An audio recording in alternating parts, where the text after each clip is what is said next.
get something off first before we kind of get into last week and this coming week. Obviously, it's a huge week, but just want to say my condolences to Christina Navarro, her family. She was the AD at Platteville, and she passed away this weekend, or I don't know exactly when, but she was really, really big in us being able to go to Platteville and being able to take care of everything for us to do what we did this fall camp. And so my condolences go out to her family, and don't know a whole lot about it, but she's obviously a Madison native and a UW grad. I think got her PhD here. So really, really, really tough time for them there.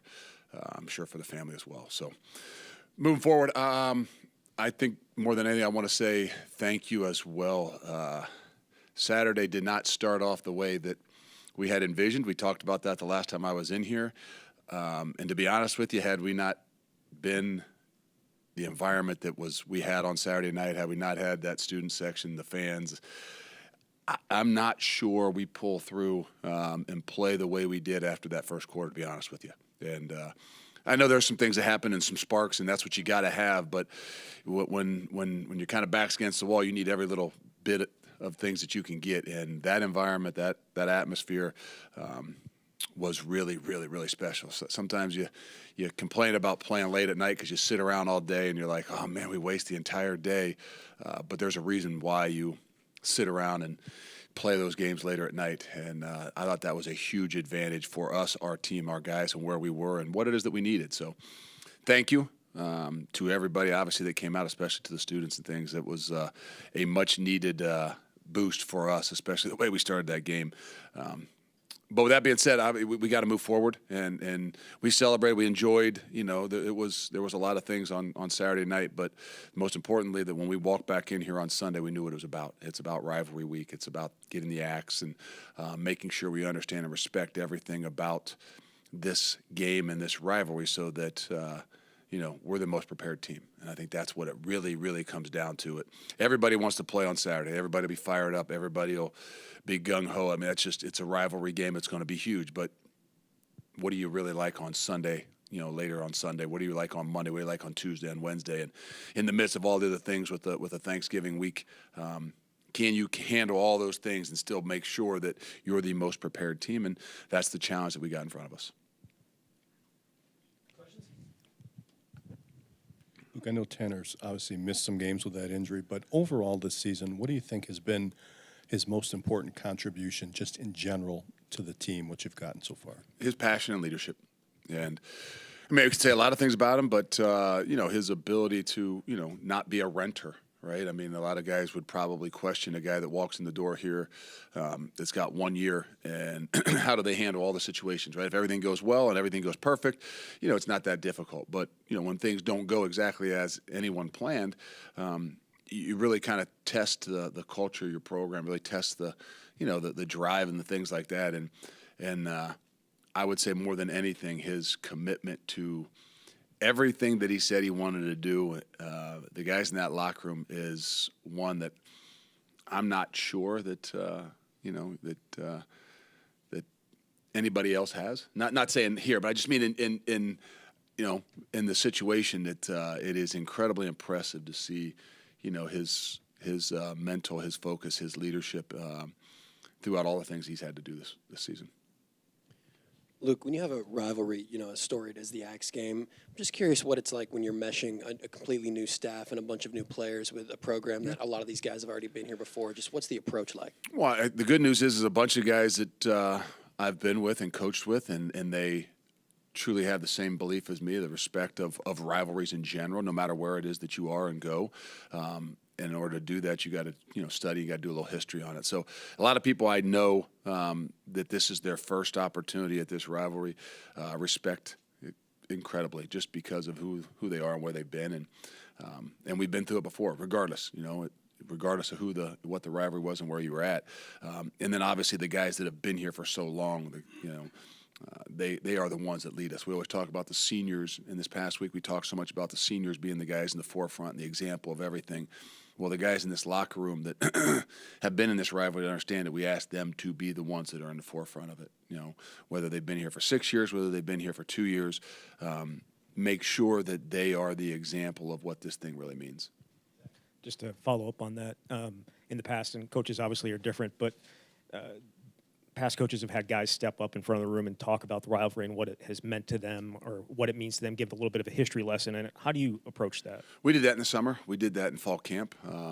We did that in a lot of different ways in those times to make sure that it's not just about, okay, the rivalry is important that week, right? The rivalry is important on that day. It's important all the time. So some of the off-season, work that we do is spent making sure we understand the respect of the rivalry. I'm not a guy that just because one guy is going to step up there this week and say something, it's kind of like me, right? I mean, I give some fiery speech, and that's going to make us a different team. No, it's challenging our guys to understand and respect the deep roots of this, and that's through the summer. That's in spring football. That's in winter. And that was in fall camp. And to me, that's the things that go deep. We did some nights where we did have guys that stood up and talked about it. I don't know if it's as necessary on a week like this, unless you had somebody probably from the outside that was walking in here, but it would have to be a unique individual because that locker room understands what this thing is all about. Luke, I'm going to ask you to put your old defensive coordinator hat on here. When you look at your offense, what makes you guys so effective with those quarterback draws, and why have they been so effective for this offense? Well, it's spacing. I think the ability to, when you got a guy that can make all the throws and people have to do a good job with matching things, it just creates some space, right? I mean, when a team is a aggressive rush team, and if they're, want to get after the quarterback, then by nature they're going to be up the field a lot of times, and they create some seams and things that you got to try to take advantage of. It's just different philosophies for different teams. There's some teams that, their philosophy in rushing the passer is to crush and squeeze the pocket. Well, sometimes it's a little bit more difficult on those guys to have some space to run those draws. And then when you start to really connect and throw the ball better and move the ball around, it creates that those opportunities far, far greater. I know it's only Monday, but you obviously lost Hunter in the game. Will Pauling got nicked up a little bit, and Bryson didn't play.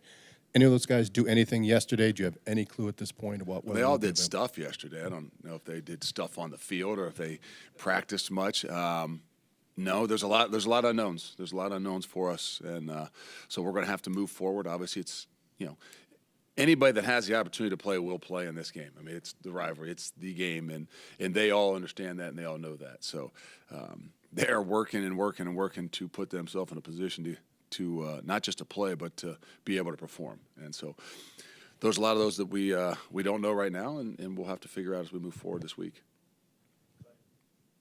Yeah, just talking about Will, obviously you just said you don't know if you'll have him this week or not, but what's been key for him on third down? I mean, he's been one of the leading receivers in the country on third down.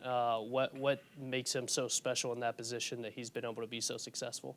Well, I think it's a savviness, it's a quickness, it's a strength that that he brings, and he's still a young football player, right? I mean, this is really a sophomore year, and I think we've seen a lot of the growth from him throughout the entire season. And he got a lot of catches. There's been some space created, but obviously he has to do that in a lot of ways himself too. And I've really been impressed with his growth. I mean, I think earlier maybe in the year he had some catches and things like that. I think if you asked him, he'd say he probably had too many drops, and you've seen that growth throughout the entire season.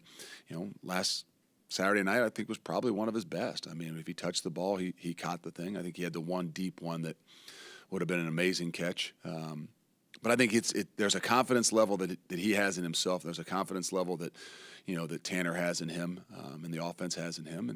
And we try to do some things to create some space and give him some freedoms.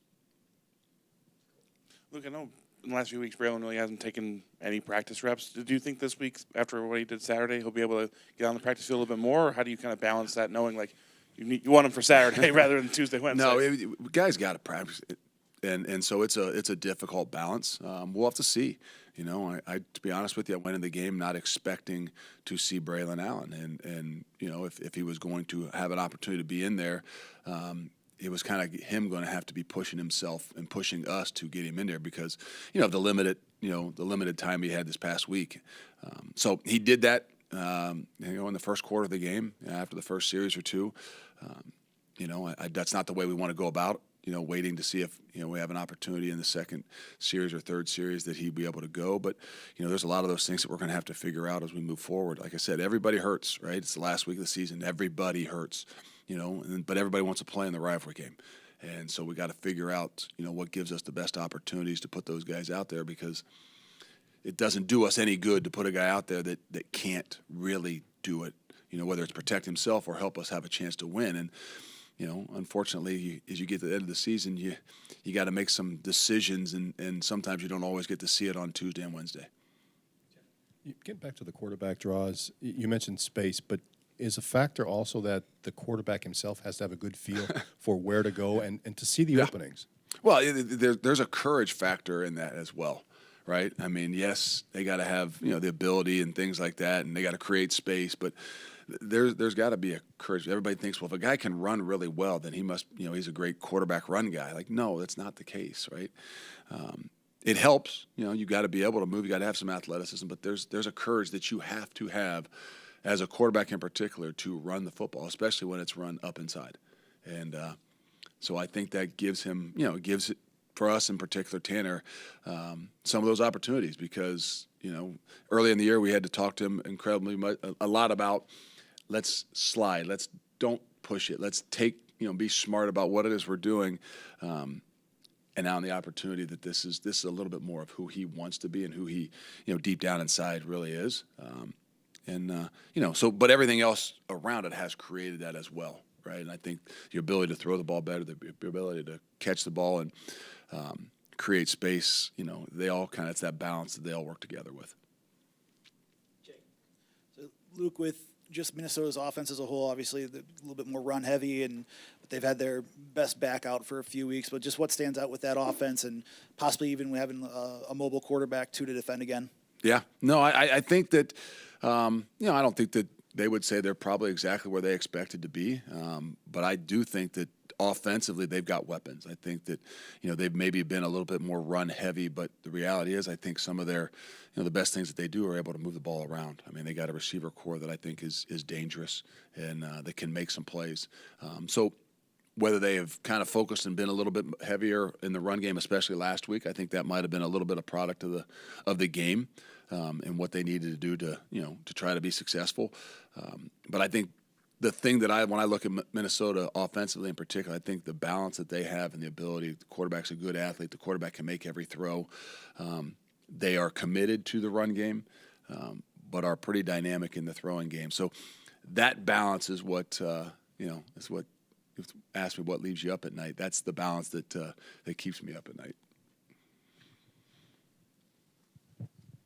Look, you have a little bit of a history with PJ Fleck. He was a GA at Ohio State. I'm wondering if anything in your mind stands out about him during that 1 year that you guys were together. No, I think he probably was only there 9 months or so. I don't really remember. No, he's a very energetic guy. I think that's what I would know from my time there, even as a GA. And then I've obviously known him throughout the time being at Western. I think being in the same state or around, and no, I think we actually played them too. I think we've played them at Western as well, and always a very well prepared team, very enthusiastic, and you get to know people more, not on a personal level, but especially when you recruit against them a little bit more. And I think even in the last 9-10 months, you learn more about their program. You learn more about them, him in particular, because it's a rival when you're recruiting as well. And so maybe I learned more about him and them more so than even the 9 or 10 months, whatever we spent when we were on staff together. No, I think it's more about the program. I mean, again, what is it? I mean, you're a reflection of your program and what they've done to be successful, consistent in what they do. I'm impressed. What was the vibe like at practice yesterday? Was it different than normal because of the overtime win? No, I think it was nice to actually get outside. We're very fortunate that the weather has held off, and I don't know. I haven't been around a whole long time, but I'm not sure that this is as typical of a weather, maybe of a Saturday and Sunday. So just the ability to be able to get outside, there's a buzz. I think as I remember getting to the last games of the season, especially when the last game of the season is such a big rival, that sometimes there isn't as much hitting and speed maybe during the week because you just know what it's going to be like come Saturday. So not that we hit a whole lot on Sundays. Normally we're in spiders and a helmet. We kind of took that off just to make sure our guys are moving. It's a late night on Saturday, not just the game, but I'm sure that, guys had a little bit longer night maybe. And to be able to get out there and relax a little bit and get moving and, late in the season, that's what you have to do. So we did. We weren't in helmets. We weren't in the spiders. We didn't go against each other like we normally would. We did a little bit more of apart and trying to get more so their minds and their legs and everything back as best we can because Tuesday and Wednesday we got to go. It's obviously a big topic of conversation in college football. Would you be a proponent of switching to just allowing play callers to have a mic and talk right to their quarterbacks right in their ears instead of signs, or do you care about any of that? I don't really care. I mean, it's not going to change a whole lot, right? I mean, then people got to huddle. So I don't. When they change something, then we'll adapt to it and adjust to it. But right now, it's about Minnesota and it's about a rivalry. Yeah, when you go through a senior day, Chad wasn't part of the list, being an older guy. Has there been conversations about whether he feel like No, he just didn't feel like he was going to be out there. Whatever hangs in the balance for him. There's a lot of guys that are like that, right? I mean, I've had some conversations with some guys this last week or so, and not trying to put the cart before the horse. Just kind of said, hey, let's make sure you don't make any decisions before this thing's all said and done, and don't make emotional decisions. But he was originally on the list for a while there, and so there's a lot of those kind of guys that we'll have to make this world today. I think we still got a couple more years left of, not knowing how old or what guys have left in the tank based on, how many years of experience. I mean, I just saw Minnesota's got a 7th-year guy, and then I just saw a Utah quarterback is saying he's coming back for a 7th year. Like, is this still college football? I don't know. I mean, I'm not sure it was meant to be. 6 years, 7 years, but there's a lot of those things I think that are still hanging. The guys got to make some big decisions on.